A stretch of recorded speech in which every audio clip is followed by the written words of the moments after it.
Today we are topping off the season here at Silverstone. Hello everyone and welcome back to the Friday Roulette Championship. I'm Tim Peck, joined today in the booth by Phil Roberts, and we have Jesse Lees behind the camera. Phil, it's the final round of the season, the rain is pouring. I think we're in for a very exciting race. Yeah, we should be in for a very exciting race. It's quite wet here at Silverstone, quite high downforce track in general.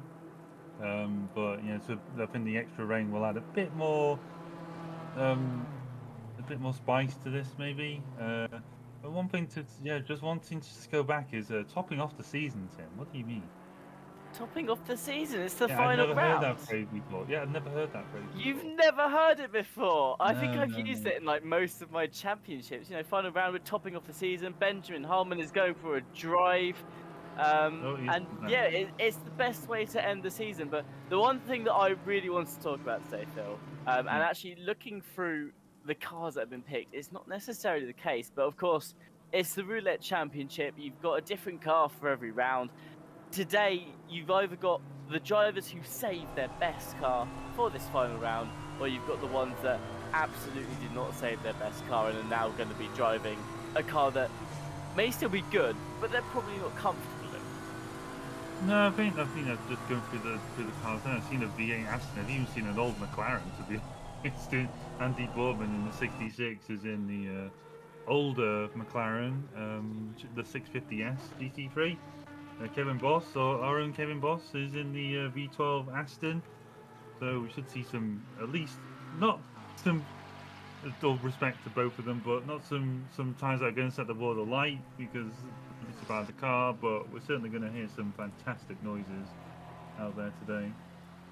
I mean, Andy Boardman, right? Oh no, never mind. He's not set a time yet. I was going to say up in fourth place, but of course qualifying has only just started here, so there is no time currently set on that yet. The thing is interesting though is these cars maybe not going to perform well compared to the others. Rain could shake some things up today. I mean, watching the times coming through in the practice session, you've got quite a variable range between a lot of the drivers here, so it might be interesting to see if any of those cars that maybe aren't as good as some of the others performing in higher spots simply because the rain shaking things up a bit. Yeah, I mean, it's the old motorsport adage: rain is a great equalizer of everything. They usually use it in Grand Prix racing to say that a driver's general ability is shown best in the wet conditions where the surface isn't as grippy as in the dry, so you have to use different tricks to try and get up the timing boards, as we see Benjamin Howman there. So that's a 208.2. So we're I'd say about 10 seconds off normal pace. I mean, a 158 is pretty fast. I think you can go around this in 157 if you're really, really good at this game. If you're bad like me, you probably hope to get below 2 minutes, and you're pretty happy at 2 minutes or underneath 2 minutes, to be honest. But yeah, 208 to 208.2 is pretty fast. I'm currently top times at the minute by a healthy margin. Actually, he's got. I mean, the next challenger to him is Shelgren in the 294 Aston. I think that's a V8. He has a V8 Aston for Shelgren, and he's only he's like 8 tenths behind. So quite a chasm for the rest of them to try and beat or to try and bridge their 10 pack. Yeah, absolutely. A 208 is a great start. We've got Holdo coming across the line now in the McLaren at 208.085 for Raphael Hole there in the number 21. So that will be enough to put them on pole. Not quite as big of a delta as Heilman just had there. So still good enough though for that pole position. Well, a big warm welcome to those of you joining us today from home. For those of you that don't know how this championship works, each driver's had to pick a different car for every round. They have to do so before they find out what the track is. Correct me if I'm wrong, Phil, but I believe drivers pick the car they want to drive for the round on the Tuesday before the track is released the track is announced on Wednesday, and that's when they can start practicing as well. So drivers have gone into this blind. They've not picked a car that's necessarily the best one for the track.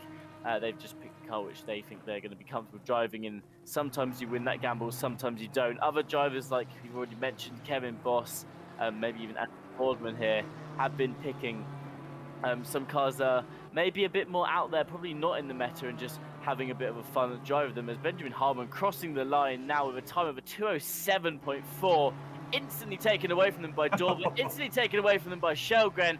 The rain clearly getting lighter at this point in time, and drivers trading out that provisional pole. But Shelgren now with that provisional pole time of a 2:07.1, getting very heated already in qualifying, Phil. Yeah, I mean, we got 19 cars out here at the minute, so I mean, what we got at the minute? We got medium rain, so maybe the 19 cars are enough to just push a little bit of the water off track. ACC does have a little bit of a rain model for that. Tend not to see it too much in. I mean, you do tend to notice it when you practice on your own in a rainy session. There's only one, maybe two other cars on the track along with you. You don't really get the same lap times because the track isn't clearing. But when there's like 19 of you, or maybe like 20 plus, something like that, you do tend to notice that the cars do clear the line quicker. So obviously less water on the racing line. We go a bit faster. These times are tumbling quite quickly. As Huel now goes P6 and Svenik in the V12 Aston there. I think gonna have to see if we can try and differentiate between these V12 Aston and the V8, but Svenik goes faster of the V12 Astons, I think, as Aaron Jackson goes P10. Daniels in the Bentley goes P12. I think some of these are a bit. Probably I think one thing about wet weather sessions, Tim, is you probably want to try and equip yourself for like a whole session. You just get used to the tires. You get yourself used to the conditions as well.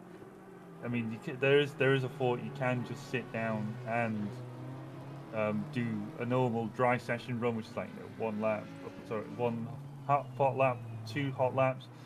But I think for some people, me myself included, for instance, in quality, it's just probably better just to go out, fuel yourself for the whole session, and make your way around.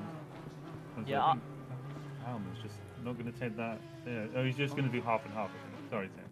no, so I was going to agree with you. I think personally I'd probably fuel for the whole session. You don't know what the rain's going to do. It might get a bit lighter for one lap and then heavier for the next. So I agree. I think just fuel up the car for as much as you need for the whole session. Just keep doing laps and seeing what you can do really in the weather conditions. Benjamin Harmon just 400ths off the back of Dorber's time at 2:06.7.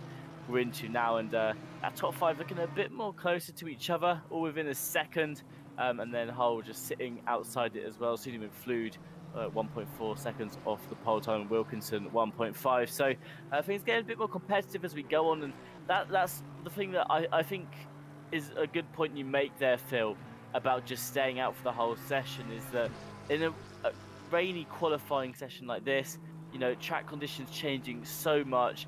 You can never predict like whether the rain's going to get heavier or lighter. It can be slight increases and decreases that can really change the lap times coming out. So I think it's best to just keep on going. The other thing that we haven't talked about yet is obviously track limits. A little easier to pick up a track limit warning in the rain, depending on the track and where you're doing it. I know there's one at Silverstone, I believe, on this corner here, actually, where it's quite easy to accidentally cut off a bit too much of the corner and end up getting yourself a warning for that as well. So even if you don't get a warning, very easy to go off the track limit and invalidate your lap anyway in the rain as well, in the slippery conditions. So that's something else drivers have to be careful for today. And I'm with you on this one. Just fuel for the whole session and keep doing laps. See what you can come out with in those 15 minutes. Yeah, I mean, going back to track limits, the first corner Cops there. It's I think Cops, Stowe, and I'm trying to think what the last one is now. There's 3 of them on this track. So Cops and Stowe are ones that come to mind immediately. There's sort of corners where you go in high speed and you exit fairly high speed. So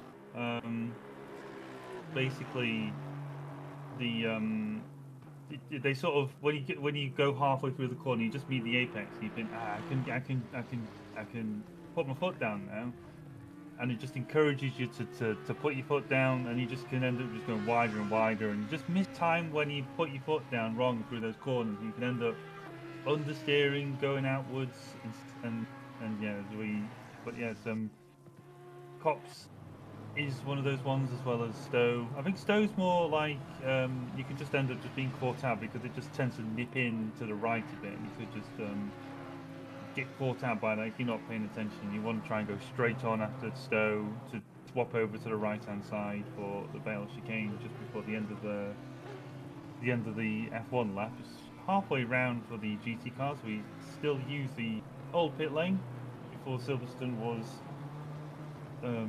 revamped. I forgot when Silverstone was revamped actually, Tim Pack. I think it was like the mid 2000s or the early 2010s, I think. But you know, we go past the old pit lane here and use.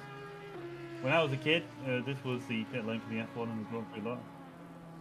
But yeah, so but yeah, they as you see I was oh hang on, Jesse keep changing the camera before I can talk about things. It's need to include finishes in comes in P6 because I had Jesse Lee shouting in my ear. Didn't even include there. Only 8 temps down, so as you say, Tim Pack, improving as we go. I believe the Silverstone pit lane change was done in 2010, the one where they built the new pit area, which of course the F1 drivers use now. Like I said, we're still using the old one just before the straight that goes into Maggotts and Beckett's. Jesse there saying that it's the correct one, so clearly has a favourite between the two separate pit lanes. 2 minutes in qualifying left to go. Your current pole position sitter is Dorber in the Audi with a 206.740. Just behind them is Benjamin Harmon in the BMW, and Shelgren will round out the podium driving the Aston Martin today. I believe that one is a V12. Do correct me if I am wrong on that one. Verstappen, though, coming in with a new pole time. A 206.275 will put the Mercedes driver in that pole position. And Christopher Verstappen, I'm sure, will be very, very happy with that lap. Now we'll see if anyone can answer back to that. Got Rambach, who just crossed the line. That's enough to put them up into P5. 1.1 seconds off the pace of Verstappen there, but still a very good time for the McLaren driver. Benjamin Harmon now approaching the final corner. They are not up on their time, so this will not be an improvement for this lap, Phil, but still gets one more lap in it to improve, and all the drivers that will be crossing the line now do have 1 lap left in this qualifying session to really push for that golden lap that can put them on pole.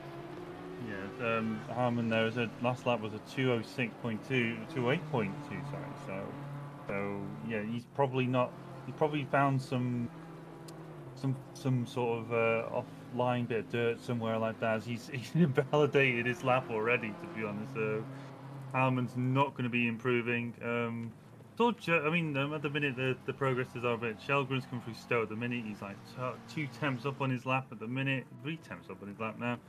So he could be going as high at the minute as P3, P2 if he can find a few extra temps. He's about 8 temps down on Verstappen's time. Dorber's about the 1 temp off. But yeah, Heilmann, I think Heilmann's definitely not going to improve. He's invalidated his lap. I don't think there's that many in the top 3 or top 5. That Verstappen's definitely pitted. Trying to see who else there is now. I think yeah, there's only Shelgren's probably the closest we're going to get to a challenger for pole, I'd say. Looking at his current improvement and lap time, but where he finishes, I'm going to say P2 current rate. Tim Pack, he's coming just through the this for want of a better word, the stadium bit of the lap at the minute, and just coming down the Wellington straight down to the last 3 or 4 corners. So we'll see in a couple of minutes whether he can improve. Absolutely. End of the qualifying session now. If you cross the line, that's it. That is your final lap done. A couple of drivers have already done so. Verstappen will not be setting fast time. Rambach won't be either. A couple more drivers in the pits, some of them finishing their lap as well. Partez just crossing the line there. Will be starting around P17 if Savink doesn't improve. Shelgren crossing the line now. Have they done enough to get themselves back on that podium? They haven't. They're still going to be in that top 4. 8 tenths off Verstappen's time goes Shelgren, but still a good start towards the front for them. A couple more drivers left to cross the line. Has anyone got it in them to improve for this lap? It doesn't look like, looking at my deltas here, Phil, we're going to have anyone taking those top spots. So those are your qualifying results for today, ladies and gentlemen. Christopher Sheppen will take a pole position. Dorber will be in second place. Benjamin Harman will take that final podium spot. Shelgren in fourth. Rambach fifth. Hull in sixth. Snooty McFlude comes across the line in second place. I know, Jesse, that there are still cars on laps, but none of them are up on their deltas right now, so You're I'm you're a going lucky to be boy. calling it. And Wilkinson is in the 8th place. Jackson is in 9th, and Quee will round out the top 10. Hull about to come around the corner.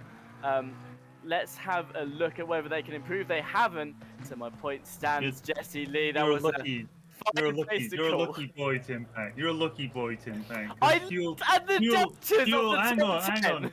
Fuel was at least 2 temps up when you were reading down the pit board thing. Yeah, but they were second off the top 3. It was fine. So those are the final results now of qualifying. Verstappen, again, your pole sitter for today, has the fastest Sector 2 and Sector 3. And Dorber with the fastest Sector 1 comes in second. Benjamin Harman rounds out your podium. Now we've got 5 minutes for drivers to prepare for that race start. In the meantime, let's have a little look at the championship standings and see what sort of points people will be going for today. Well, these are your championship standings from the past 3 races so far. We've got Benjamin Harman in first place with 183 points. Shelgren in second at 165 points. Christopher Streppen, your pole sitter for today, is in third with 131 points. Quee is in fourth. They've got 118 points. Raphael Hull comes in fifth with 102. John Aracer has 96 points there in sixth place. Suni McFlude just 2 points behind them is in seventh. Rambach starting towards the front today in fifth place. Is in eighth currently overall with 88 points. 2 points behind them is Andy Boardman driving the McLaren 650 today. They're in ninth. And Jordan Daly rounds out your top 10.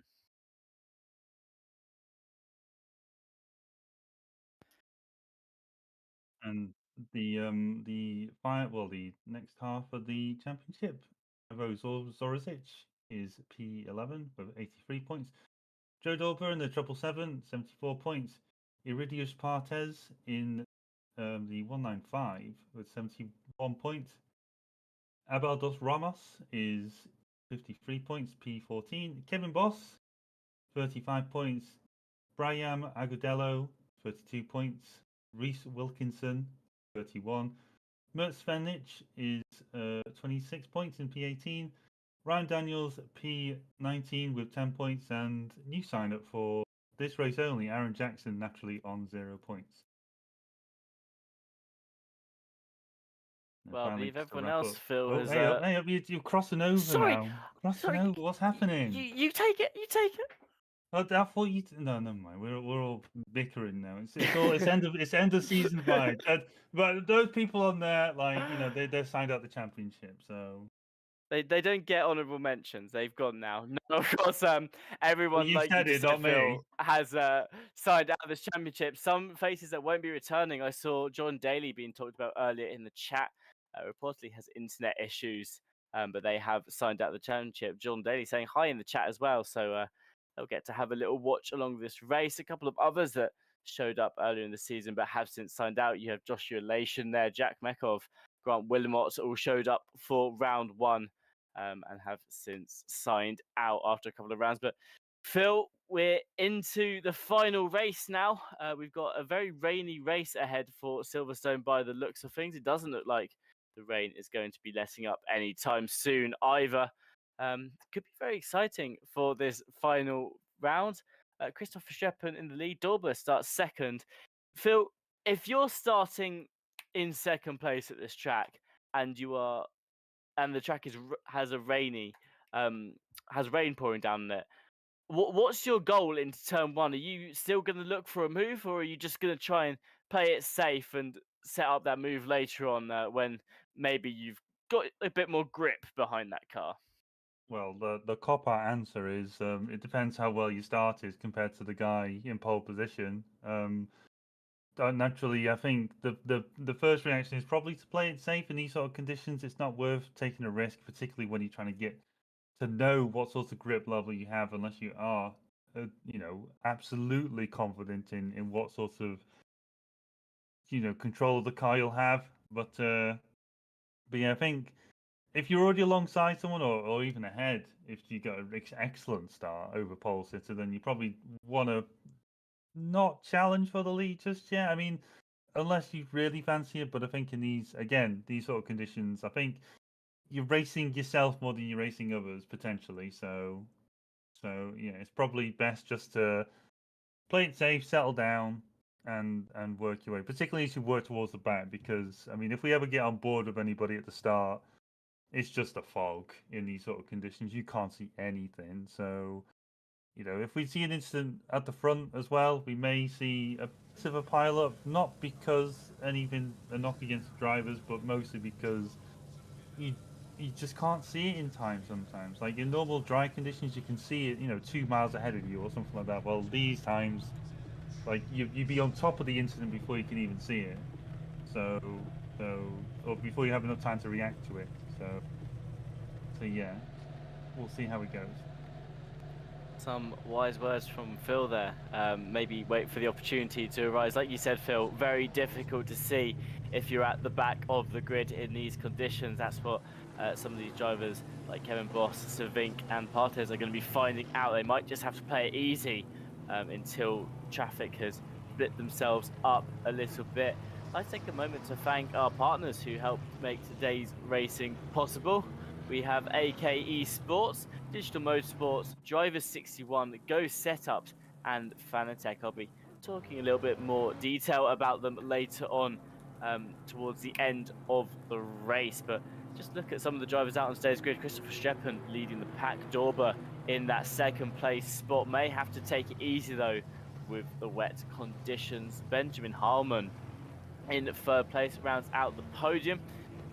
Shelgren and Rambach in fourth and fifth. Hull in sixth. Sudi McFlood gets themselves up into the top 10. Starts P7. Wilkinson starting P8. Jackson in P9. And Key will round out the top 10. Just having a look now at some of the liveries for the season. Some of the liveries for the race, sorry, of course. Each race they'd have been changing depending on the different cars that drivers will have picked as well. Like you mentioned earlier today, Phil, a lot of drivers have opted into taking some of the weirder choices today. You've got a couple of old Aston Martins out on the track.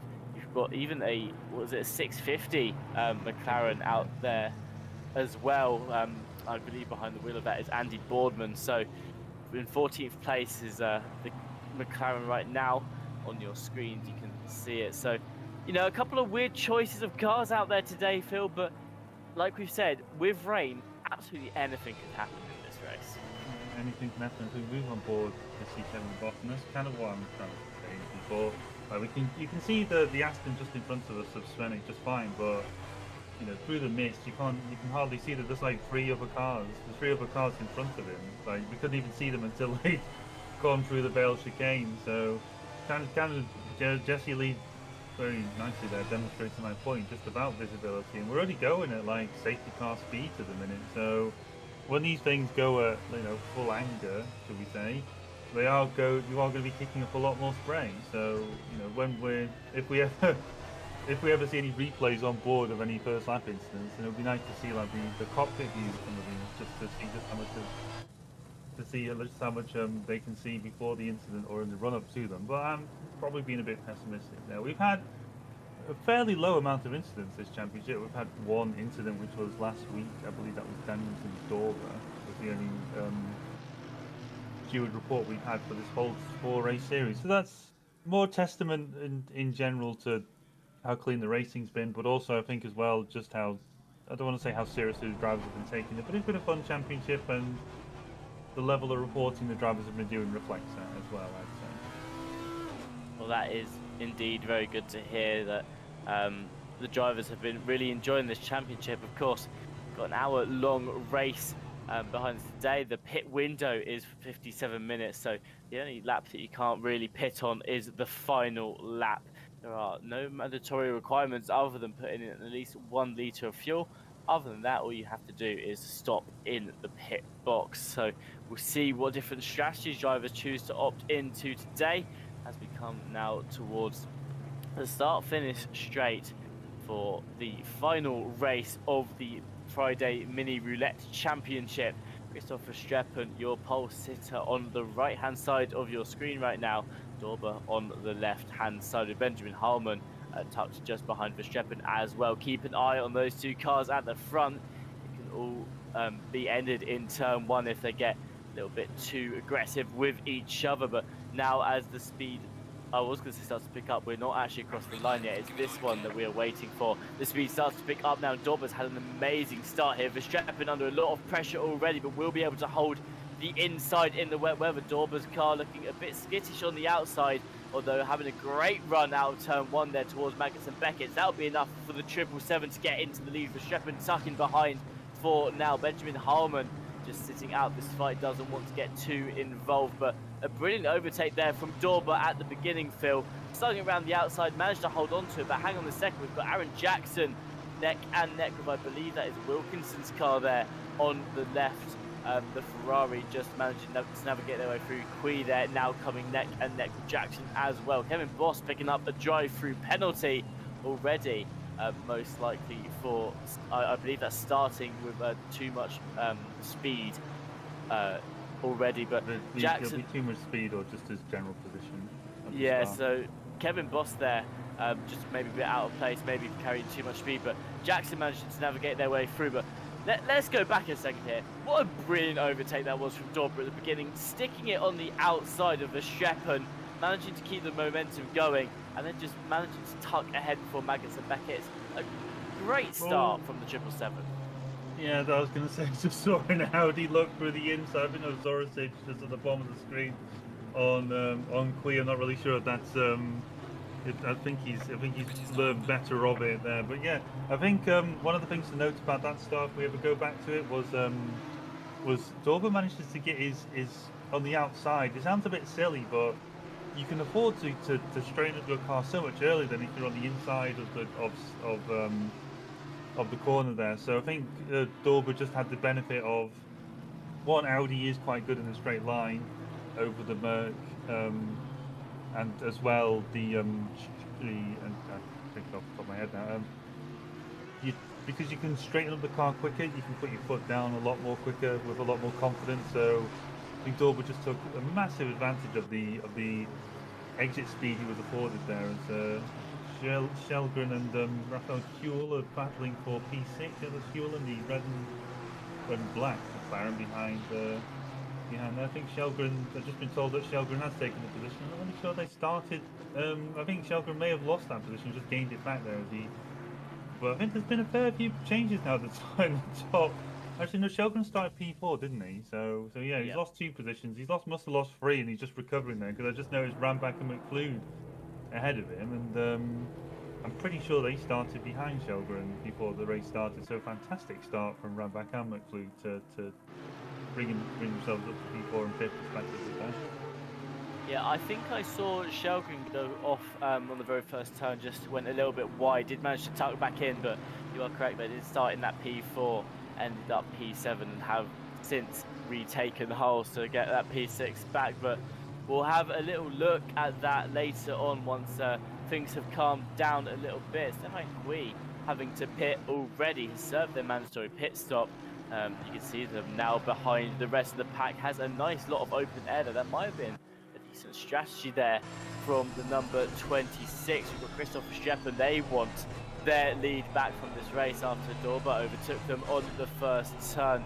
Looking for a way through down the left-hand side there. Dorber cutting it off very, very quickly. Means that Verstappen will have to just tuck back behind from now, but that might have killed their momentum coming out of the corner there onto the straight field. So usually where you see cars go for an overtake, maybe just on the straight, Verstappen not going to be able to capitalise too much off that after a brilliant defence from the 777 driver. You can see Benjamin Harmon still lurking in the background of this fight. The front 3 already picking off a large portion of the field. 2-second gap to Ramback from behind as Verstappen continues to try and chase down this lead, but I mean, you can see already this front three that they've pulled away from the field. They've given themselves a bit of room. That's just going to help them to battle it out a little bit more without having to worry too much about the consequences of picking up someone from behind. Yeah, I mean, what we're talking about, just having a look at the lap times, like low 207s for these top three, and then the next fastest or the next car behind Ramback is a 208. So we're about a sec. Even though they're fighting for position, you're about a second a lap faster than P4 at the minute. So yeah, we should comfortably faster at the minute. But going back to a little move food for Verstappen did on Dorber just before they went into the stadium section. I think it's called Farm.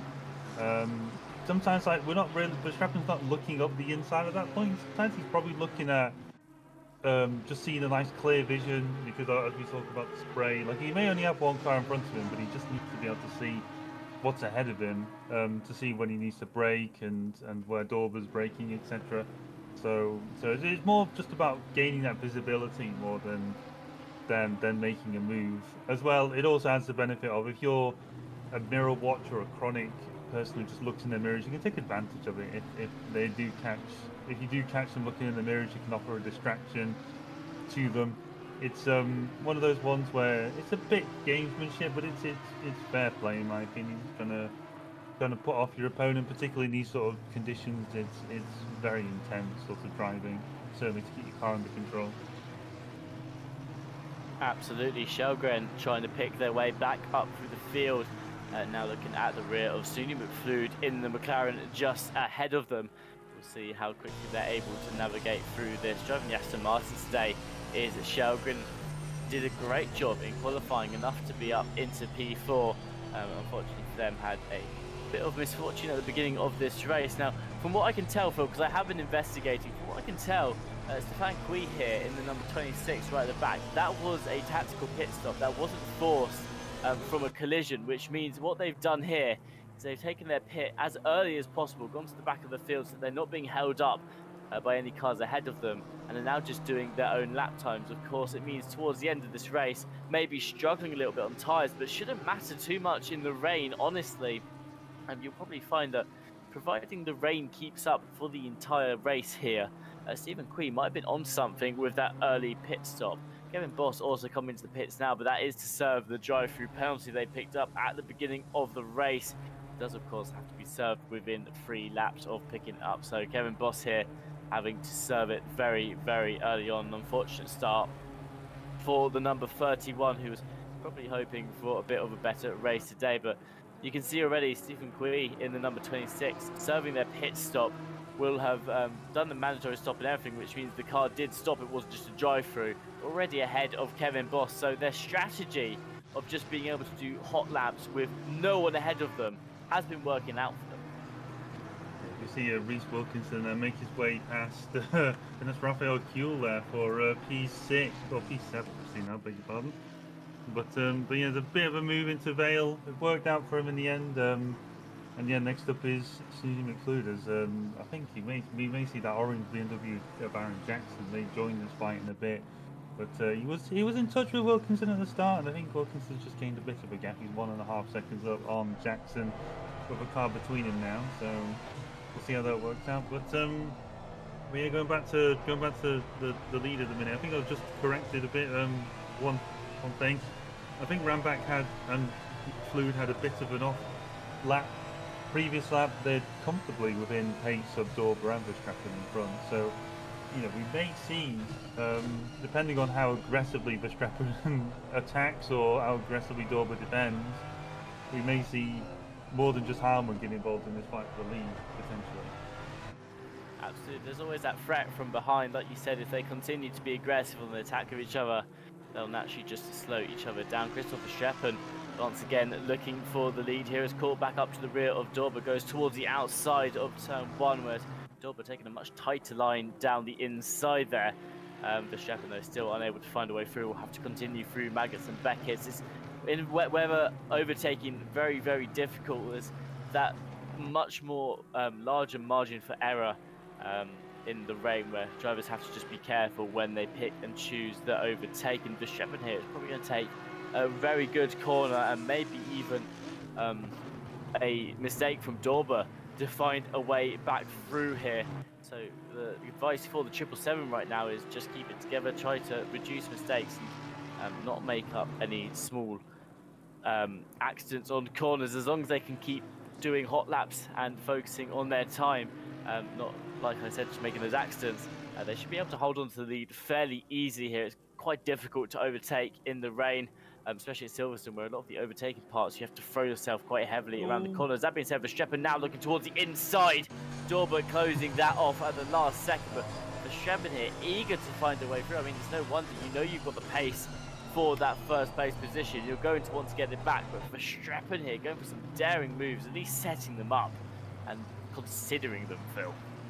Yeah, to quote Christian Horner on a different corner, but going up the inside at Abbey is probably not the wisest move Verstappen could have done. I think there was probably more just a sighter more than looking for a move, as we discussed, as I've mentioned before. I wouldn't have thought Verstappen's the sort of person that would try a move on the inside through there. Speaking of trying moves on the inside, here's Joachim Shelgren here. He's managed to get back up into P4. That's Joachim Ram back there. He's managed to overtake. So Shelgren's had decent recovery on lap 1. We haven't seen what's happened to him on the first lap, but either way, he's managed to recover back into P4. As we go back to the Leeds impact, and we're just going through turn 1 now. And these two just can't seem to leave each other alone. It's almost as if Dorber's got some strings on the back of his car. Verstappen's just hanging on for dear life, trying to keep up with this Audi, which he's doing a fantastic job at the minute. And Dorber's probably thinking to himself, "Why have I still got this Merc's headlights in my rearview mirror at the minute? Just go away, leave me alone." It's difficult enough trying to do this race as it is. But yeah, as Dorber's there, you notice how quickly Dorber goes to the left-hand side of the track. I think, or I suspect, Dorber's may have set his tyre pressures a bit too high. Now that's one trick you can do, which does apply in ACC, which you will see real-life drivers do, where they move off the racing line where all the water is, just to cool down their tyres. And obviously in ACC, you do have the same trick. Cools the tyres down, and ergo brings the tyre pressures down in turn, which means that you get shunted back into its optimal operating window, which is about 30 psi is the optimal window. Obviously you don't want it too low or too ballooned. There's not enough contact area. So yeah, there's an interesting point in this sport. I think Dorber's done the last 2 laps now, so definitely doing it for a reason, Tim. Yeah, absolutely. Like you said, keep swinging onto the other side of the track, maybe to pick up a bit more of that water there. But Dorber had a bit of a snapback coming out of Maggots and Beckett's the last time round. Had to do an overcorrection. Oh, they picked up. Have they picked up grass there that's opened up the window for Verstappen to catch back up? Verstappen not able to find a way through, but did fall back initially. Has now closed that gap right back up. It's like you said. It's almost as if Verstappen has some strings attached to the back of Dorber's car and just keeps reeling them back in here. But you know, a couple of slip-ups from Dorber that last lap here, it does mean that Verstappen has a bit of an open window opportunity to maybe find a way through if they can just get it so they're really close to Dorber. When one of those slight, you know, mess-ups happen, they might be able to just sneak the car through a little bit. Benjamin Harmon falling off the back of that fight a little bit, just a second behind, means that Verstappen not under too much pressure initially from behind as well. We're currently watching Abel dos Ramos in the tier sim racing esports car. They're looking towards the inside of a racer now, see if they can find a way through a racer, holding off 2 drivers here, currently in P11, holding off Ramos and Andy Boardman from taking those spots. So a bit of a freeway battle happening right now, Phil. It's the difference between the fight here and the fight at the front, where you've got Verstappen able to, you know, really push Dorber to the limit. They can keep ducking towards the inside of the corners, even like faking going for the move, because he's got that time to play with. He doesn't have to worry about Benjamin Harmon just suddenly taking a position, maybe appearing on the inside of the outside of the car and fighting them. Verstappen's got a lot more free will almost to just play with Dorber a bit here, whereas for Ramos, you know, they've got to follow that racing line. They've got to be constantly on the defense as well as the attack here, as we see Zorkic in the 175 way through Jackson. But yeah, it's the difference between having. Oh, who is that? That was fuel. I don't know what happened there, but I just noticed as Jackson was coming through. I was like, wait a minute, that's a McLaren facing the wrong way. What's happened there? Sorry Yeah. about that, Tim. No, it's all right. It looks like we're going to get a replay here and see what happened with the McLaren coming out the corner. Like you said, spun. It looks like, yeah, they've just picked up, maybe oversteered it a little bit on the exit of the corner. In the wet conditions, very easy to do coming out of this section. And like you said, just facing the wrong way. Is able to recover. Does lose, I'd say, 5 positions in the process. Unfortunate for Hull there, who was running inside the top 10 when we last saw them. Now running in P14. Back up to speed, though. Means they should hopefully start to re-climb through the order yet again. But yeah, as I was saying, Phil, it's the difference between Verstappen's position right now, where you can be really open and just battling to your heart's content, and then Ramos's position, which has changed slightly. From the looks of things, Boardman has been held up a bit, 1.6 seconds off the back of the Mercedes, but having to worry about someone constantly behind you. It's the difference between a two-way and a three-way battle. It's been it's still a very tight battle. I mean, it looks like there's a bit of a gap. At the minute, but yeah, you can easily tell when I think as we see this is a replay now. This is Verstappen and I believe that's Ramback there. This come through Stowe and Ramback's. Oh, okay, yeah, that's probably how that's how Shelgren there lost the lead. Bit of a move on Ramback. We'll see what happens with that one, but well, we'll see what happens as we see another replay here. This is Andy Boardman and Daniels here in the Bentley. As Boardman just moves up on the inside. I think wasn't quite expecting that Bentley to turn. It looked like he does a bit of a turn in, but I've been wrong before. I said last week at Bathurst there was an incident I thought looked a bit racing incident from the two cars, and I said it was racing incident. It wasn't, as we see. This is the one where I said I thought Verstappen had in here. And you can just see, I'm not really sure what happened. I think Verstappen just wasn't, I don't think Verstappen was really anticipating the poor exit from the Audi. And just, maybe it's a bit too slippy to make that sharp Nigel Mansell-esque turn outwards, should we say, just a dramatic turn. But yeah, Verstappen giving Dorber a bit of a bump draft there. Probably inconsequential damage. I'd say there's probably about half a second to a second worth of damage on each of them. But certainly not enough to worry about in these sort of conditions. They certainly don't look like they're fighting the cars any extra hard than they were before that incident. But yeah, Verstappen is definitely not letting these guys go, and pace is certainly still good. They're in the 206s at the minute. Verstappen's fastest lap was his last lap, which was the 206.3. It's currently back in the 207s now, but yeah, low 207s, high 206s. We're probably looking at the minute for race pace. Shelgren currently about a quarter of a second slower than that at the minute, so I don't think he's going to be checking into this fight anytime soon. No, Shelgren got a bit of a way to go before they can catch up to the front runners. 5.3 seconds, the gap between Benjamin Hulman running in third and Shelgren running in fourth. Down towards the back of the field, you've got Agadello, who it looks like has had some sort of issue causing them to go very, very slowly. I believe this is a race replay of Agadello. It looks like they've just spun out there, and that's why they are towards the back of the field, although already was towards the back anyway. So maybe just struggling out in the wet weather conditions. Struggling to get a feel for the car. Has been spinning quite a lot, and that's why you see them now 7 seconds off the back of Hull. Hull as well pitted. Now it finds himself in that 18th place position. Ramback going wheel to wheel with Shelgren there, tried to find a way through. Didn't quite manage to hang on to the inside though, so we'll duck back for now. But with 2 pit stops downfield, we've had Quee pit very early on in this race. They're currently running P16. Now Hull's pitted as well. And as far as I'm aware, the McLaren, the number 21, didn't actually pick up any damage there. They just had a spin, so maybe they've decided as well to go for the same sort of tactic that Quee went for here and just give himself a bit of open space, not to worry about too much. And he's just going to see how much track positions they can pick up with an early pit stop there. I think Quee is on something here. You know, they're 10 seconds off the back of Andy Boardman. I think that early pit stop may have been an amazing strategy from the number 26. Yeah, I think if you're in the spray of everyone else, you're having to sacrifice so much speed just to stay safe. As Joe Dorber goes a little bit too wide there. We're not rallycrossing today. Joe goes a bit too wide into the grass there, but no no harm done. He's still a decent way ahead. I mean, not nice having. Maybe he's just been a bit distracted, but it's one of those things where he just made those little mistakes, and you think, oh, for God's sake, just stop making mistakes, and you're probably going to pull away from the car behind. But Verstappen's not the sort of driver that you can rely on making little mistakes, or rely on him making little mistakes to try and pull away. Fantastically consistent driver is Christoph Verstappen. So yeah, Joe Dorber's got his work cut out for him. He's going to try and hold this on for 40 more minutes. Go back to your point though. I think yeah, Qui's definitely got the right sort of idea in my mind. I think we talked about it before, like the last two race we did.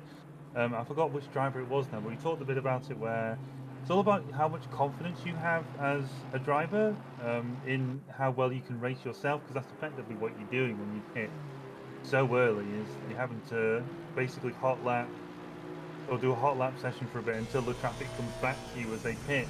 I think Huel's pit stop was probably more to do with as you spin, as much as you didn't take any damage, it's probably a good opportunity to just literally just park up and let the tyres cool down, because that sort of spin probably isn't healthy for the tyres. They do tend to heat up quite a bit if they do. And Verstappen's going for the move through the chicane here. He's got the inside line on Dover onto the Wellington straight. I think he's got this all sorted now. To in fact, there we go. Very, very neat and tidy move there from Christoph Verstappen. Had the line, had a very neat attack through the stadium section. We see a replay here.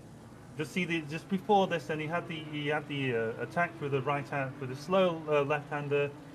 Got the overlap on Joe Dorber, and then I think it was just elementary after that through there. But yeah, a brilliant piece of overtaking there from Christoph Verstappen. And now Dorber's got Benjamin Hallman not too far off him now for P3. So Joe Dorber may be losing not only the lead, but he may lose P2, Tim Beck.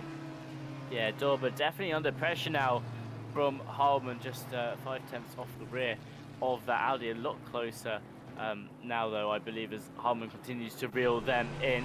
Alberto Ramos here still trying to reel in John Aracer. We'll see whether they can get the move off coming into that last turn. There'll be, again, a little bit of slipstream down the start finish straight here, although we already talked about this first corner in the rain. It can be very daring if you want to try and get a move off here, and it looks like for now Ramos is going to continue to follow Aracer, wait for that mistake to happen and do the overtaking.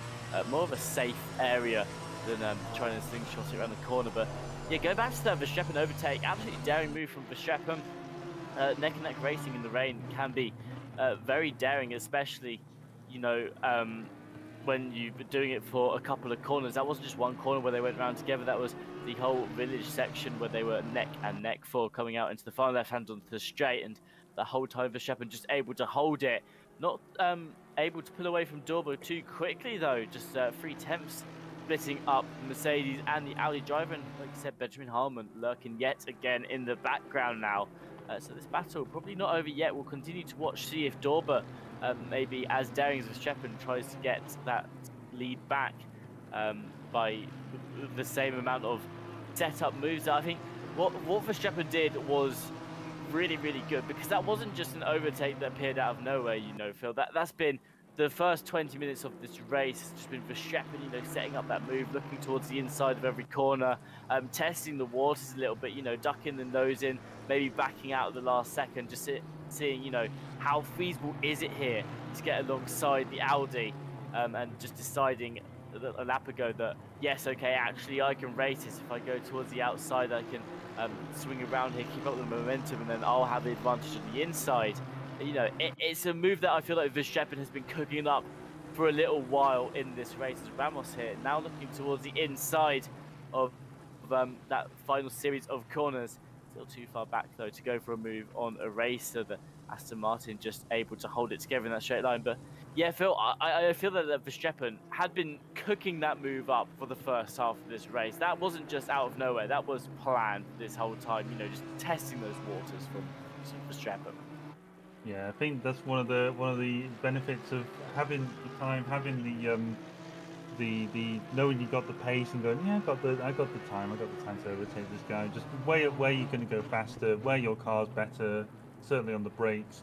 And I think Verstappen's already checked out. He's nearly like 1.5 seconds over Dorber. I'm just watching Heilman at the minute. He's about 2 seconds, 2.5 seconds on Heilman now. So I think Verstappen's on his way to checking out of this fight for the lead, and now it's just going to be a fight for P2 potentially if things go the way they're going at the minute. But yeah, I think other ones, I'm not really sure. I think Eraser Dos Ramos. I think we're going to see Jackson get involved in that one in P10. He's only about 0.2 of a second off, and as I say that, he just overcooks it a bit through stones. So yeah, as we move to see Andy Boardman, I think that's Partez is Nissan in front. This is a classic fight here now. Tim Pegg, Nissan GTR against McLaren 650S, and Jesse Lee's putting him away. What year is it? And what year is it, Tim Pegg? Probably about 2018, 2017, maybe even actually no, 2018 at least, because I think that Nissan is a 2018 machine. He's had a bit of a moment there through the final bit of the F1. I thought what turn number up? We're on to Abbey now and Partez there. I think he had a bit of a moment. There's sometimes that Nissan just has too much traction, too much power. Sorry. So I think he just had a bit of a.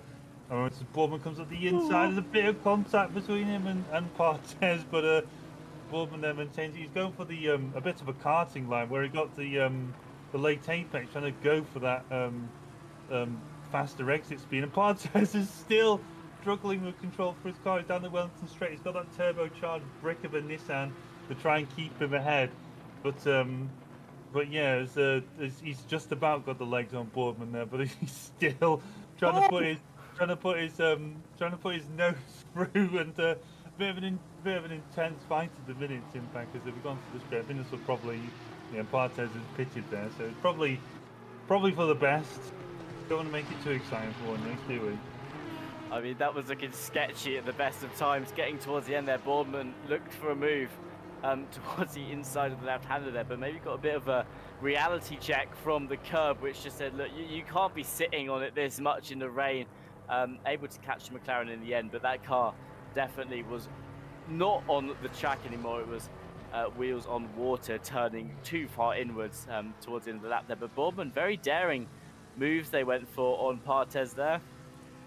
Stuck their nose up the inside a couple of times, just not quite able to hold it for any of them. Partez doing a great job of just dragging that Nissan through the corners, able to stay ahead, and now pitting. I'm wondering if that's maybe losing grip on the tyres a bit, feeling like that the cars are performing how they want to anymore. Pitting to put on that fresh set at the halfway mark and continue on as so. I'm wondering as well, we saw Dorber earlier ducking towards off the racing line of the track to pick up some more water, possibly we're saying to cool down the tyres. I'm wondering if again another driver that may change their tyres in the pit stop, lower the pressures a little bit, so they don't have to worry too much about it in the second half of the race. That's all something that we'll have to tell later on, whether these drivers are changing tyres or not, just opting into staying on the same set for the rest of the race as well. All that can play a part in the pit stops.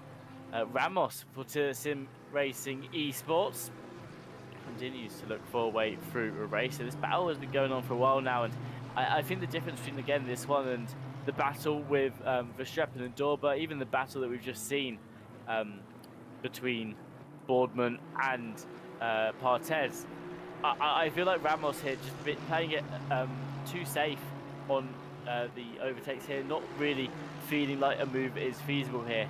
And it could be a smart choice. If Ramos feels like it's better to just wait for a mistake out of a racer that can pay them dividends later on in this race, they may be able to just pick off a racer simply from following them this close. But if a race doesn't make that mistake, is this a lost opportunity for Ramos, who in this time field could have been perhaps looking for an overtake?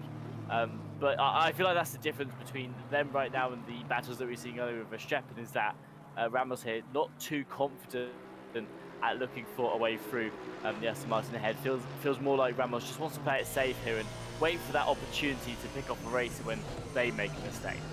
I think it's probably more the case that Dos Ramos is making these little tiny mistakes every now and again that just bring a racer further away from him. He's definitely, over a single lap, I think he's quicker than a racer, but I think these sort of conditions, it tends to catch you out if you're not careful. He's going for the switchback. I wouldn't try it through here, to be honest, and he's certainly not. But Eraser didn't know that, and he's given him room. Fair play to Don Eraser there in the 699 to give him some room. But Dos Ramos there didn't know, and fair play, he backed down to that straight away. But yeah, going back to the point where I was thinking, Dos Ramos probably has the one that pace to take Eraser, certainly in isolation. But the problem he's got is obviously consistency, and that has probably driven Nagit this problem as well, to be honest, which is you get a little bit too overconfident, and your overconfidence becomes your weakness in a way, because the rain can takes no prisoners if you underestimate it, and you know, there could be times where you think, oh, this worked fine this lap, and yeah, it worked fine this lap, so it's going to work the next lap, and it's just a micro adjustment here, or a turn in wrong here, or applying too much throttle here, and suddenly, you know, you lost control of the car in a small way, and now it's lining him up. I wouldn't try this move if I were you. We'll see if it works out. And he's trying to put his nose in, and this is one of those ones we talked about before. I think he's put a racer off just enough to try and get through at Magnussen Beckett. He's got the inside line for the first tight right-hander. He's gonna make contact against each other, and that's Aaron Jackson's BMW. I'm just going through, and Dos Ramos has managed to spin, and Aaron Jackson in the 99 has from nowhere, he was about a second and a half back from these two, and he's passed both of them into P8 in fact. Yeah, able to capitalize off that is Aaron Jackson, a brilliant way of showcasing that sometimes it's best to just wait for the drivers ahead of you to make a mistake there. You were talking about the move as you're coming up to it. You said it's probably a bad idea to go for Ramos, committing slightly to it anyway. I do feel like you are probably right. You know, the little mistakes from Ramos, putting them a bit too far back from a racer, is I believe one factor as to why that move, you know, wasn't looking so feasible. But I do think that Ramos a bit nervous in looking for a way to overtake a racer as well. We're going to have a replay and just see how it happened. You can see there Ramos on the inside going into Magnussen Beckett. Way too much speed coming through there with a racer on the outside, and with a racer just collects up the rear of the Mercedes, which takes them both off the track slightly. But it felt very much like Ramos maybe a bit nervous about that overtake. You saw them going for it, you know, at the beginning of the lap, ducked towards the inside, decided against it, and then almost backed out, but didn't fully back out. Was still hanging there, and that did work out in the short term. You know, they got alongside coming towards Magnussen Beckett. They were ahead going to Magnussen Beckett as well, but just not able to slow down the car enough meant that you know, that they crossed back over onto the side of the track that the race was on, and in the process just got a little bit collected by the Aston Martin. So unfortunate there for Ramos, who made that move attempt but didn't work out. Christopher Shepham has now pitted. That's your race leader serving their pit stop around the halfway mark. Yeah, effectively race leader after pit stops. Well, you know, Christopher Shepham down to 7th place goes the Mercedes driver. It's again, we were talking about this back in round 2, Phil, of what's the best strategy from now, and we were saying that actually, you know, if someone's pitted in the mid part of the race when you've got a pit window that's open for the majority of it, it's just better to stay out on the track and see what you can do in the open air. Of course, Dorba has to weigh that up now. Do they pit straight away and then try and chase down Verstappen on even grounds, or do they just stay out in the open air and hope that they can stay ahead of Verstappen in terms of pace? It's going to be interesting to see what they choose here. I imagine they'll probably just opt into taking a pit stop and getting on, you know, maybe a fresh set of tyres and continuing, because we know that Dorba not looking too comfortable in the Audi right now. Stefan Kui overtaking Andy Boardman. Boardman not going to put up too much of a fight there. Different races for them at this point in time. Boardman yet to pit. It was Kui pitted right at the beginning of this race, slowly picking off the order, Phil. And I feel like this was a good strategy for Kui. You know, they had a lot of pace in practice. They were one of the front runners, I believe, holding the fastest time for a significant amount of the practice as well. Not so much in qualifying, you know, fell back through the order, didn't get the lap that they wanted to, and was starting towards the back end of that top 10. and in doing so decided to pit early. Just to give himself that free air again, because I think it all comes back to what you were saying. Track visibility is low. If you've got someone ahead of you in the rain, it's difficult to overtake. I do like Stefan Qui's thinking here of just pit early and then you rely on your pace alone. Like you said, it's a big gamble to take. You're almost racing yourself, was I believe the term that you used there when you pit that early on in the race. But I think in terms of Stefan Qui and how this race in particular has gone, absolutely the right call. And I can't fault them so far. 25 minutes left to go. They've got themselves up into 12th place. Lots of people ahead of them left to pit. I think this was a great call from Stefan Qui today. Yeah, it's worked quite well so far. He's only had to overtake one car on track so far. That's one of the that's the only thing you have to worry about when you pit early, is that even though you're in clean air for the start of it, if you play your cards wrong, so to speak, you do end up potentially like having to fight slower cars as you make your way past, and some slower cars tend to fight for their position more than others do. That's down to them. That's their choice. I'm not saying it's wrong or right or wrong, but you will find that. I think he's got a nice healthy gap now. He's got about a 10-second gap to Dos Ramos. He's currently matching Dos Ramos for pace-ish, but I think Qui's had to overtake Bourne in the previous lap, so unless Dos Ramos doesn't come into the pits in the next, like, say, 10 or so minutes, I think he's not going to be holding up Qui that much. Other cars, Ronto and Jackson and Eraser, I don't think he'll meet before they pit. He'll certainly be ahead of them by the time they pit. He's only 17 seconds behind Jackson at the head of this sort of train. That's about 10 seconds ahead of him. But going back to Verstappen, I think he's picked the right time to sort of pit at the minute. He's pitted in a nice clean gap of air. He's got 16 seconds to P8 Jackson behind him. And he's only got like 3.5 to Reece Wilkinson and P6 in the number 6 at the minute. So even then, like, he's still got a nice healthy gap to the cars around him, and that's kind of what you want when you come out the pits. You don't want to be in traffic when you come out the pits. You don't want to be fighting for position straight away. You just want to settle down and put in the second half of your shift, basically, for this race. Yeah, absolutely. Like you said, you just want to, put in the second half of your shift. You just want to do your laps on your own, keep that pace up. And Verstappen here, with all the open air, will be doing that. I'm going to take a moment to talk about our partners in this dull period, where cars are just, sorting themselves out on the track in terms of pace, finding out where they're going to go, and pit stops are running through. Of course, got AK Esports, who are a leader in esports management and competitions around the world. You can find out more on the services that they provide by visiting akesports.it. We also have Digital Motorsports, who are a top brand and should be your one-stop shop for everything sim racing. Head over to their website now and try out their sim rig builder. It can be quite fun to do. You can set up your dream sim rig. It may also be just enough to convince you to invest in one as well. But if you visit the link in our description, then you can try all of that now. Driver 61 helps sim racers to feel their full potential, providing one-to-one driver coaching for thousands of racers online. You can get 25% off driver coaching by using our discount code, which you can find in the description of the video. We also have Go Setups, who provide expertly made ACC setups for all skill levels. They're built by some of the fastest esports drivers and sim racing engineers. So go over to their website, the link is in the description, and maybe browse through their setup shop today. See if you can find some setups that make you more comfortable out on track. I know personally I've benefited from Go Setups in the past, found a lot more pace with one of their expertly made setups out on a track. And then you've also got Fanatec, our final partner, who are a global leader in high-end sim racing hardware. They don't need any introduction. I'm sure most of you at home have heard or even used Fanatec in the past well. And oh no, what has happened out on track, Phil?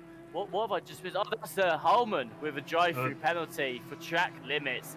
Unfortunate for Holman, but just finishing up on the Fanatec, if you use the RCI affiliate link when you make a purchase, thank you so much for doing so. You can find the link to Fanatec and all the details on their website in the description on the video below. But I mean, Benjamin Harmon, they're picking up a drive-through for track limits, Phil. That's got to hurt, especially when you're running in a provisional third place. I mean, one of the things to point out as well is that his championship rival Joachim Shelgren is just behind him in P3 on the track at the minute. But this will be P. I mean, Dorber's still got a pit, so this will be P. Let's see, what would this be now? So I'm trying to think now where this is. So this will be P3. So effectively, what they're fighting for at the minute, even though Shelgren is P3 at the minute. Then they've all pitted, Verstappen will still be in the lead, and Dorber second, Shelgren third. So Harman may end up ahead of McFlood or between McFlood and Rambach. Certainly won't be any further than that, I'd say, it's impact. But yeah, apologies for interrupting your sponsorship. That's just something that popped up on my screen. I was like, oh no, oh partner, sorry. Jessley screaming in my ear to get the right words out there, but unfortunately,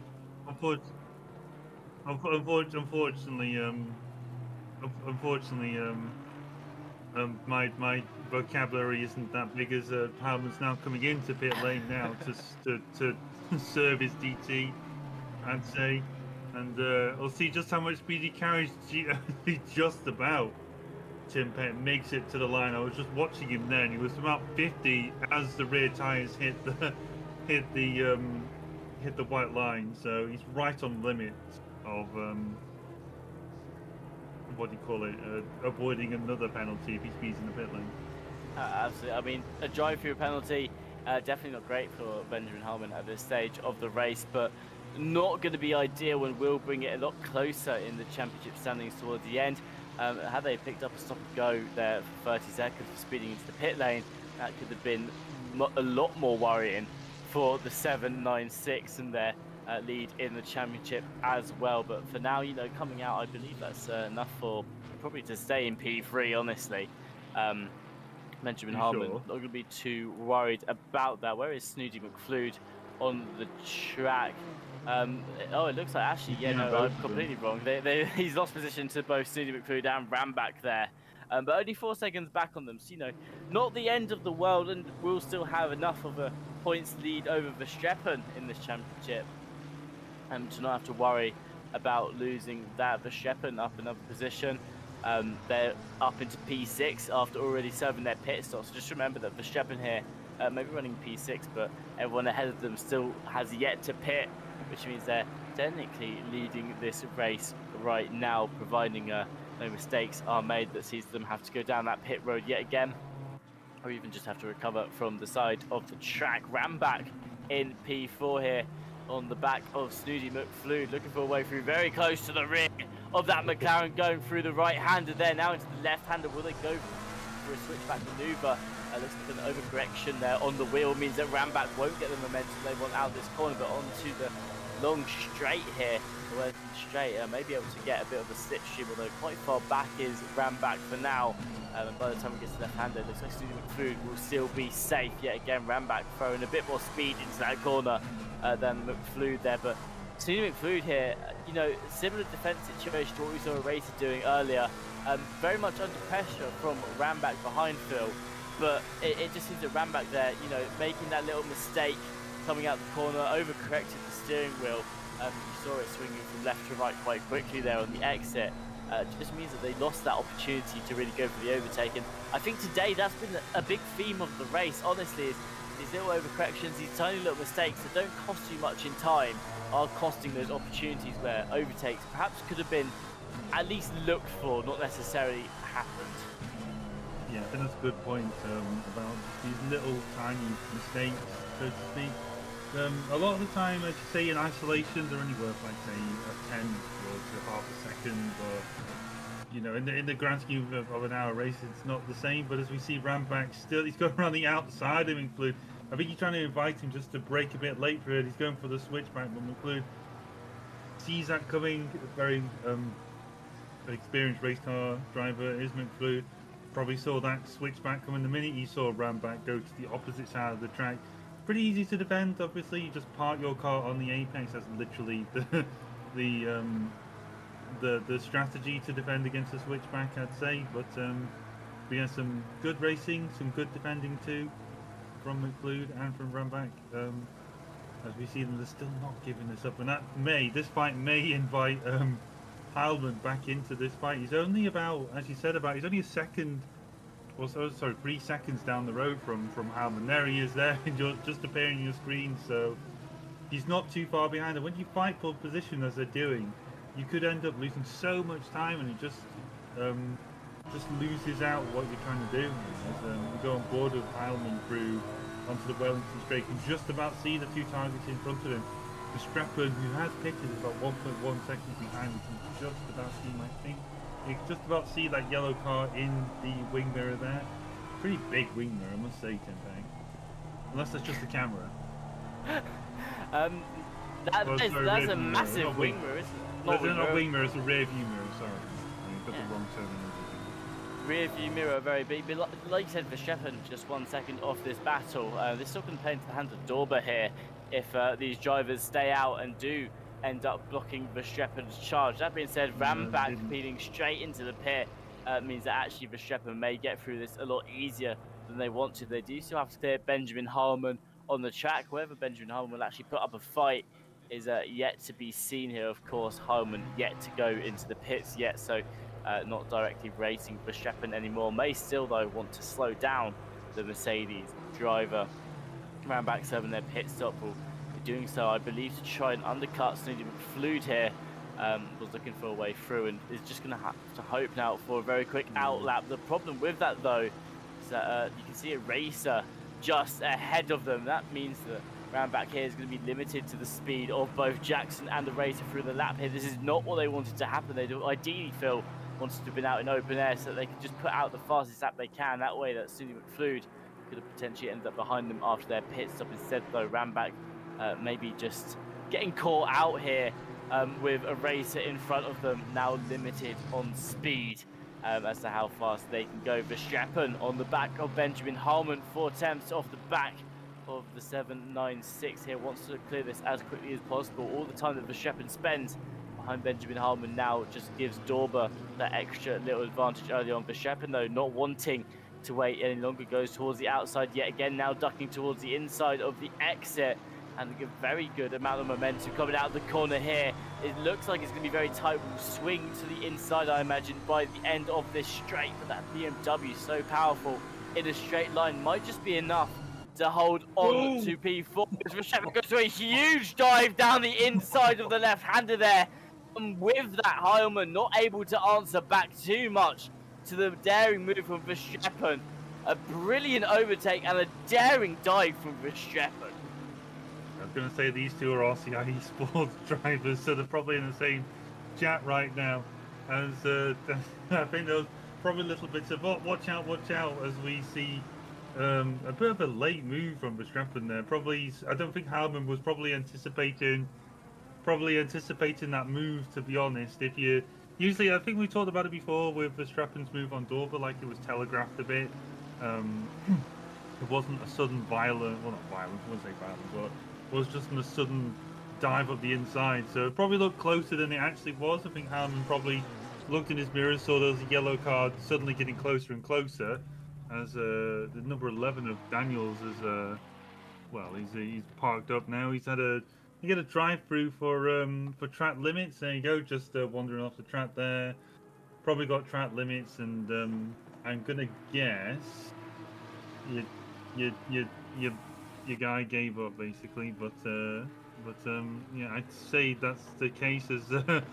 As I just noticed Rambach's gotten past both Eraser and Jackson. He's still fighting for position with Jackson as we go up to Stowe. I think the BMW may not have don't think the BMW has the legs on the McLaren in these sort of conditions. I seem to remember that McLaren not so long ago was actually one of the most powerful cars around here, if not the car to have around Silverstone. I don't really think the Evo is in the same, I wouldn't say category, but actually, what's going on here now? Because you got Rambach ahead of Jackson, and then I'm trying to work out how.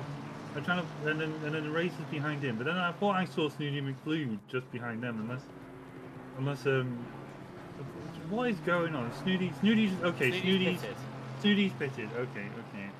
My brain is now with where it needs to be. That's fine. So Snooty, as much as we talk about Ramback losing out, pitting behind, or coming out behind these two, I think Snooty McFlu's actually lost lost the most, as he's now making a move around the Razor. It should be fairly, again, elementary. I think once you get that inside line onto the Wellington straight, you've pretty much got the move sorted, particularly in these sort of conditions. Now Razor has to defend himself from Abel dos Ramos. It's round 2, Tim Peck.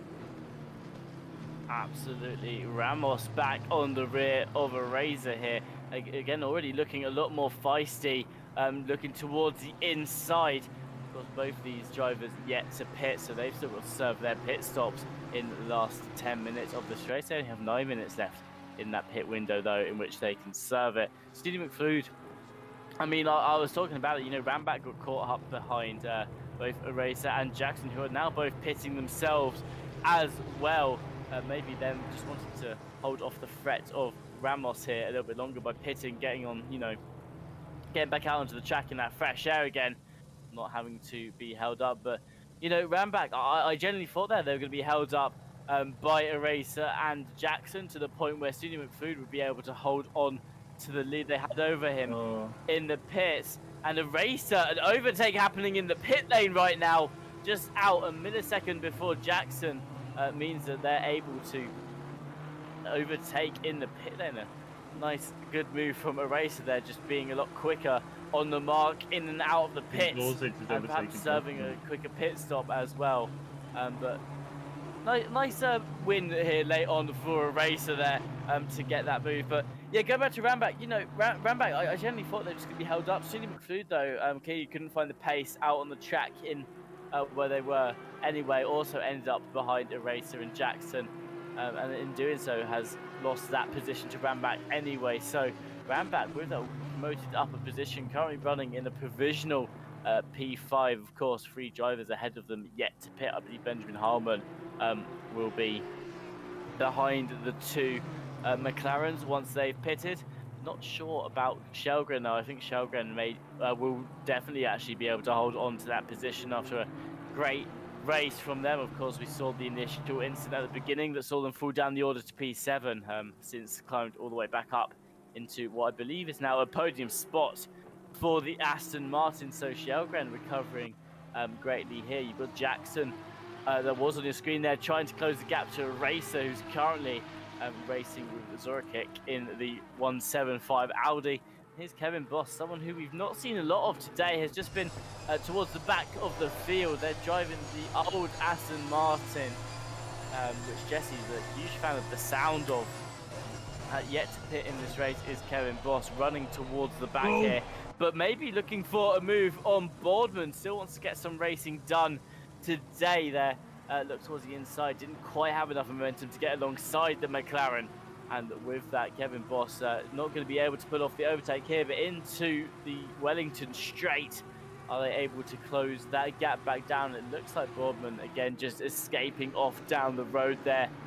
Better exit from the number 66 McLaren means they'll be safe for another day. But Kevin Boss done a good job so far in this race. Honestly, you know, has been one of the people in the championship field that's been picking, you know, those weird cars. They drove the Jaguar earlier on in the season, and yeah, they've been picking the weird cars, but you know, has stuck with it, has kept up the laps, and even now, you know, they're at the back of the field, but fighting Andy Boardman, still getting some action in this championship. Yeah, I was going to say, I think for Kevin Boss, it's probably a case of where he is in V8 class of the 2 cars. He's currently leading V8 class at the minute, and probably pit stop ahead of Svenink in the number 8, who's, I think he's about 2 laps down. So I think unless something absolutely atrocious happens in the pit stop, I think Kevin Boss has got at least the class win sealed for himself. So pretty good racing so far.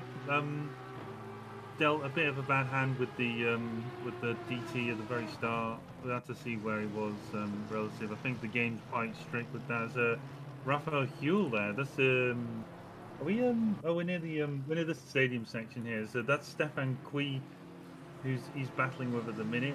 As we see Huell here, may have another trip over a curb, which you'll see him spin, I would assume.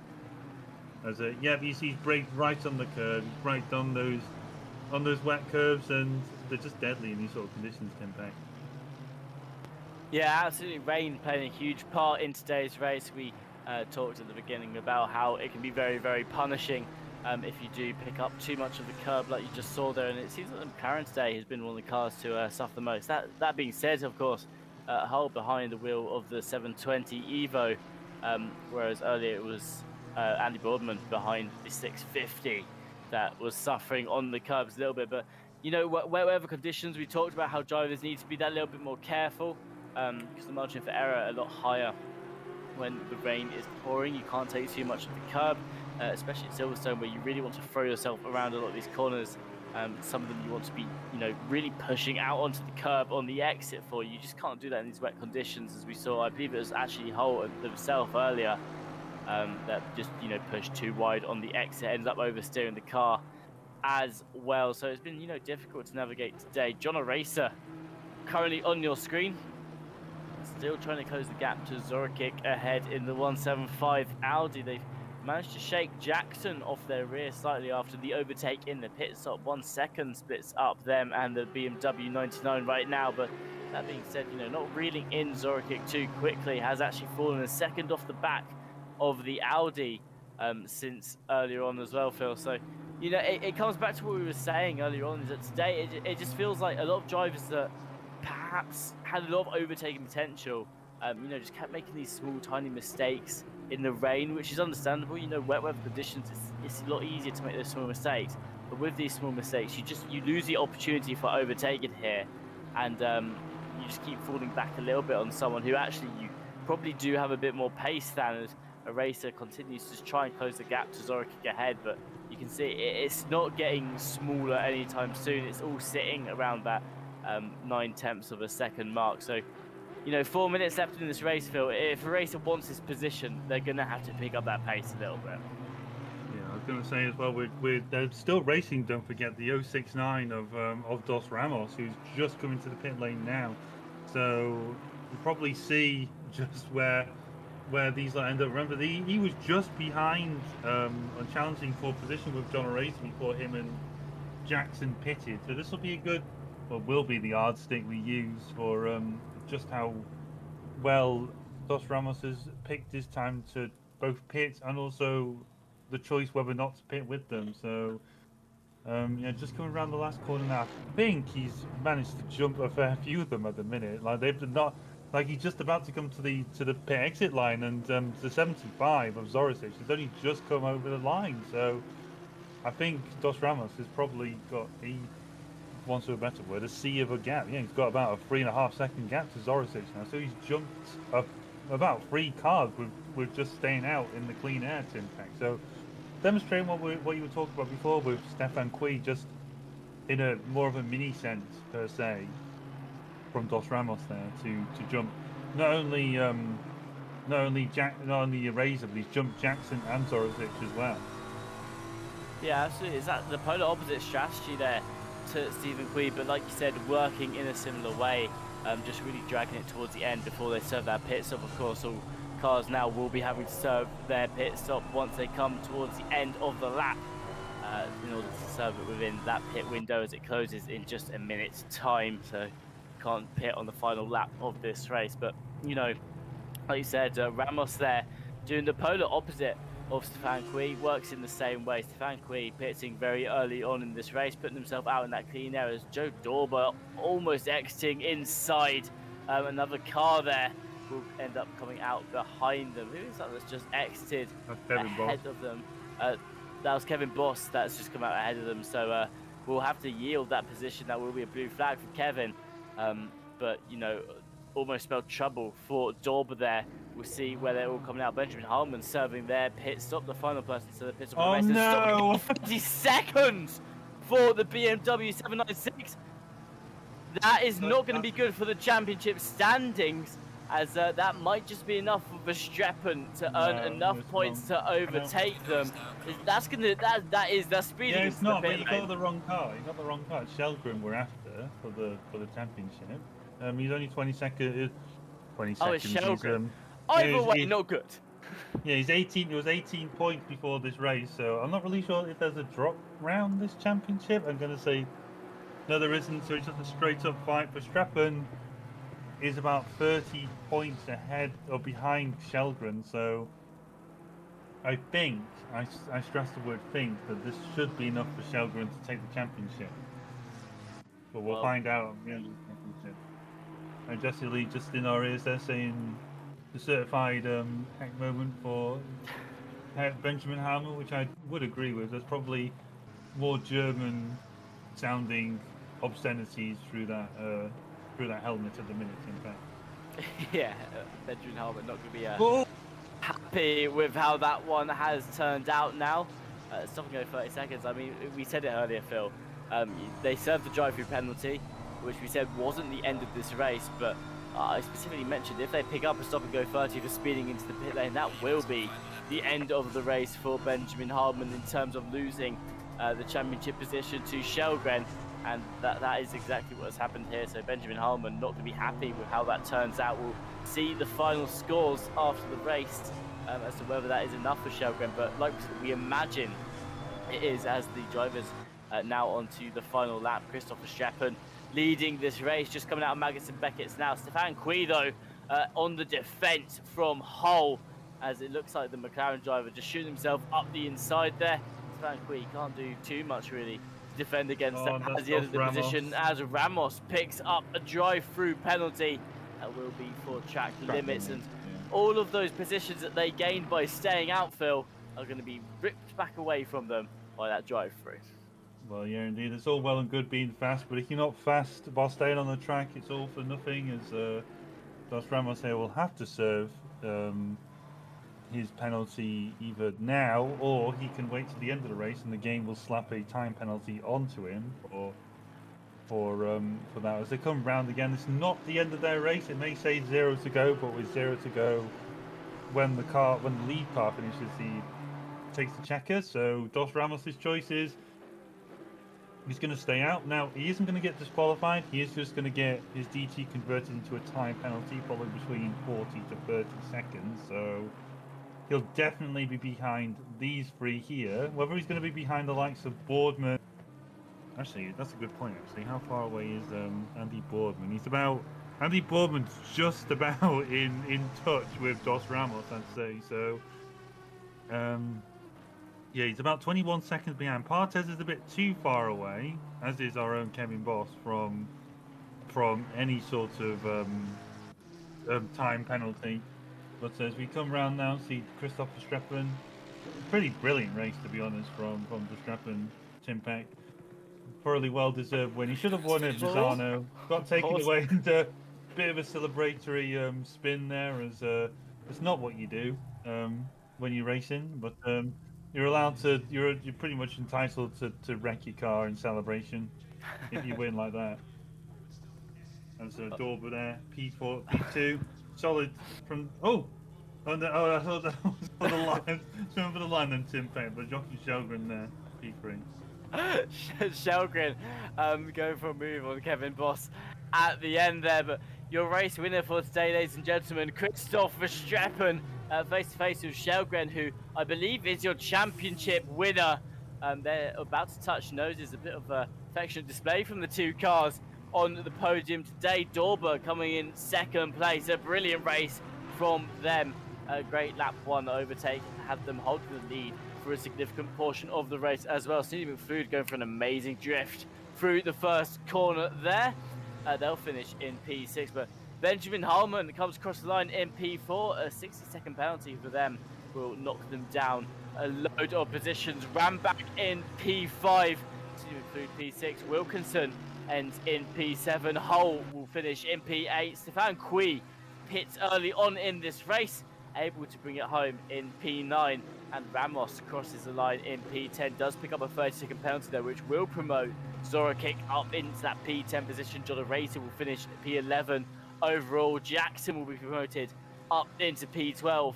We yet to see where Boardman and Partes finish. It may be 14th and 15th, it may be 13th and 14th. We'll see once Boardman's the penalties have been in. served. Like you said, yeah, I think Boardman will be able to get the jump on Ramos here. With that 30-second penalty, it is a jump from Boardman. Looking at those times, Partes though will not be within that window. Does finish 14th overall. Kevin Boss finishes in 15th place today, ahead of Savink in the other Aston Martin, who finishes in 16th. We had 3 people unfortunately not able to finish the race today. But here are your final standings for Silverstone. Verstappen taking that final win of the season, Dorber in P2, and Shelgren with that final podium spot of P3. They have just won the championship there, Phil. We're going to go digging now for those final championship standings and see exactly where Shelgren has finished. But overall today, a very chaotic but brilliant race, in my opinion. Yeah, I've just had it in the comms box that the championships standings have been updated. I'm trying to just to confirm. I've been told not to spoil the surprise. Sorry. It's one of those slightly chaotic ones. One of those slightly chaotic ones, isn't it, Impact? Where we've had a bit of a fun race, though. To be honest, I think the wet weather has caused a bit of a fun one, shall we say? Yeah, wet weather today. I think it's been very, very exciting. It shook up some of the starting positions. It made qualifying very close and interesting, with pole being changed several times towards the end of that qualifying session. Sorry, Phil.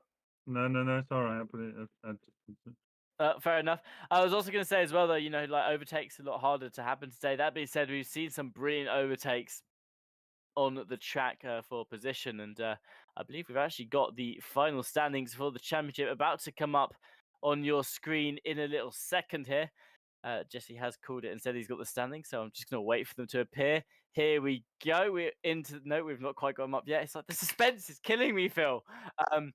But here we go. We've got the final championship standings on your screen. Now you've got Shelgren able to take the championship after Benjamin Harman's stop and go penalty towards the end of that race. 218 points for your championship winner of Shelgren, finishing today's race in the Aston Martin V8. You've got Benjamin Harman finishing second place, just 3 points ahead of Christoph Verstappen, who finished in P3 overall. So Benjamin Harman there with that stop and go penalty almost lost 2 positions in the championship, will still hold second place. And Christoph Verstappen finishes in third. Stefan Kui, brilliant drive from them today, enough to secure them P4 overall. Raphael Holm finishes P5 with 139 points, just 1 point ahead of Snooty McFlood, who finished the championship in P6. Yannick Rambach, a great result from them today, scores them 136 points in total in this championship. They finished in P7. Joe Dorber is P8 overall in the standings with 132 points. John Racer in P9 overall, and Zora Kick, another great driver today, rounds out your top 10 in the championship standings. And we're going to have a little look at the second page now with P11, Andy Boardman with 107 points. Partes in P12 with 88 points, 4 points ahead of John Daly, who did not join us for today's race. Had to sign out. They finished P13 overall. Ramos also picking up a drive-through penalty in the late stages of today's race, finishes P14 in the championship, 1 point ahead of Reese Wilkinson, who finishes P15. Kevin Boss, with a great effort across the season, drove all of the cars that are definitely not competitive in ACC at the moment, scores enough points to finish P16 in the championship overall. Savik finishes P17 with 14 points. Agadello finishes in P18. Aaron Jackson in P19 with 25 points, and Ryan Daniels will round out the top 20. And then we'll go on to the final page where you'll see some other drivers who have joined us across this championship. You've got all of these guys with a hyphen next to their name competed in some of the races. Some of them competed in several, but have signed out of the championship since as well. Well, Phil, we've got our championship winner and podium sitter for today, Shelgren, joining us in the booth for an interview. Shelgren, a great job in today's race, and congratulations on winning the championship. How do you feel? Thank you. That was amazing. I was counting my numbers when I saw Heyman got a drive-through, I was doing the math in my head, and I wasn't sure how many points Christoph had in going into, and then I saw the stop and go, and I was like, damn, I might actually have this. So yeah, it feels amazing. It's been a really fun championship. I like the premise of this championship. Driving a different car every week and a different track is really fun and challenging, very challenging. Well, talk us through your car selection process, because of course, you got to pick a different car for every round this championship. You didn't know the track that you're going to be driving on when you picked the car, but when you were picking your car, were you thinking in terms of what you're comfortable driving, or did you just pick cars that you think are particularly strong in ACC at the moment? What was your thought process behind the choice of cars in the championship? Well, for the first round, I had a pool of cars, and my girlfriend picked the car for me, and that went terribly wrong. So I ended up in P7 or something. So for the next one, I picked the one I'm most familiar with in the McLaren. And I had some luck that race on Misano with Christoph sadly DNFing. And then for the next race, I think what did I do next? I can't Come on, remember now. Joachim. But sorry. No, so come on, you got to remember. Oh, Some I don't. points. Jesus, what even was the track? Oh, Bathurst. I did a Lambo. Oh, jeez. Yeah, I recently did your 24-hour race in the Lambo, so I felt quite comfortable in that. And Aston has always been my favorite car in this game, so it was nice to finish on a strong note. I tried driving a setup which Verstappen sent me earlier, but it was absolutely impossible, so I had to remake the setup at last minute here. But yeah, it worked out fine. Well done with your car choices. Like you said, maybe not loving the first car choice that you had, but regardless, a brilliant finish in the championship. Um, my last question for you before I pass you over to Phil for any questions that Phil has is, how did you feel the championship went as a whole? Did you enjoy the choice of, not knowing the track until a couple of days before and having to pick just random cars? Are you a fan of the setup, or would you have been more comfortable knowing which track you were going to each week? No, I like it. I like it a lot, especially since matching cars to tracks is really easy in this game. You just go on the AOR leaderboards and check which one is the fastest. So I like I like not knowing. That it makes it adds a different degree of difficulty to it, which I think is good for diversity and which makes racing fun. So yeah, I really like it, and I'm looking forward to doing it again sometime. Well, once again, a big congratulations on winning the championship from me. Before we let you go, Phil, do you have any questions for our championship winner? No, I think you stole the questions I had, Tim Peck. So Always unfortunately, happens. I don't have any. Sorry, Joachim. That's all right. Well, Oh, once again, Joachim, a big well done. Before we let you go, anyone you want to shout out for winning the championship, or anyone you just want to shout out about in general? I mean, all the drivers on track, I've had a blast. We've had really clean racing every Friday, and I've really enjoyed that. So yeah, it's been a pleasure sharing track. Yeah, I've got a shout out to my girlfriend. Okay. Thanks. Okay, okay. Jesse just told me to shout out to my No, that girlfriend. was So your idea, not Jesse's idea. Come on, Take the credit. Come on. okay, he's gonna thank get those you. brownie points taken away from me if you keep. Thank you, girlfriend. You are the best. .se. Okay. Yeah. Thanks a lot. Well, once again, well done, Joachim, for winning the championship. It's been an absolute pleasure to have you racing in the series, and we hope to see you again soon. Well, we've also got our race winner for today, Christoph Verstappen, joining us in the booth for an interview. Congratulations on your race win today, Verstappen. You got overtaken on that first turn by Dorber there, but did manage to reel it back eventually. Some great moves from you out on track today. How do you feel it went for you? Uh, yeah, hello guys. Yeah, it went great. The car was extremely stable, which is important to me because the Merc, I don't have a lot of experience with it. And given it was a medium range track all race, yeah, it needed to be very safe, so I could attack whenever yeah, I felt like it. Well, I'm going to ask you the same questions that I've just asked Yakeem. Going into the championship, obviously you had to pick the cars before you knew what the round was. What was your personal thought process when it came to picking a car? Were you just, picking cars that you personally were comfortable with, or were you picking some cars that you wanted to try out? What was your thought process when picking out a car for the next race?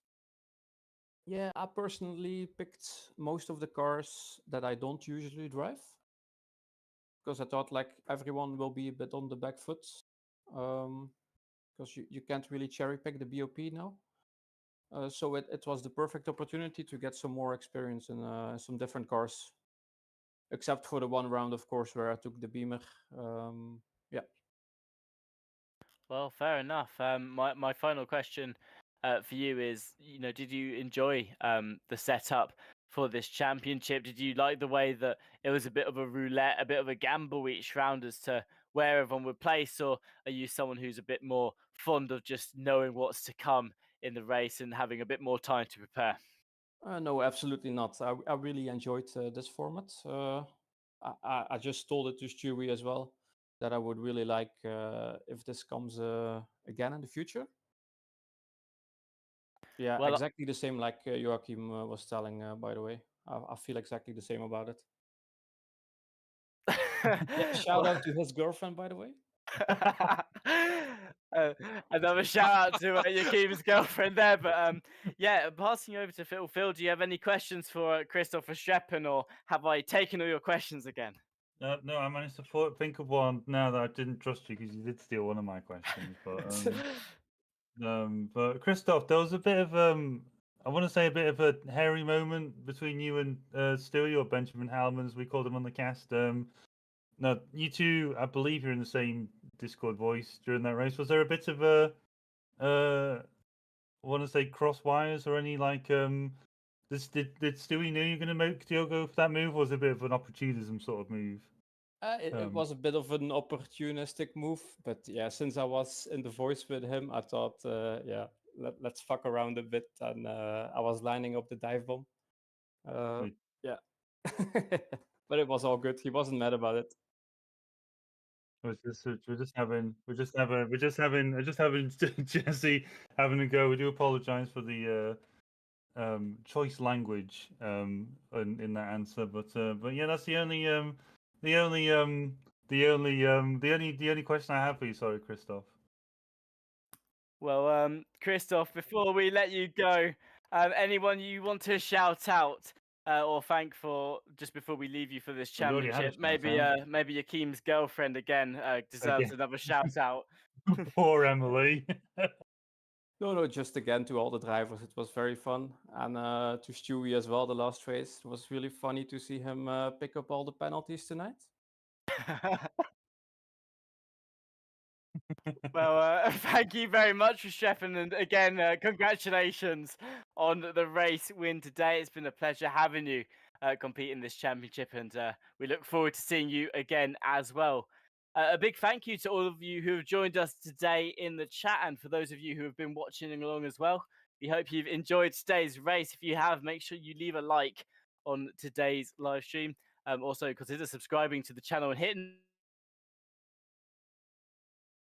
Nope.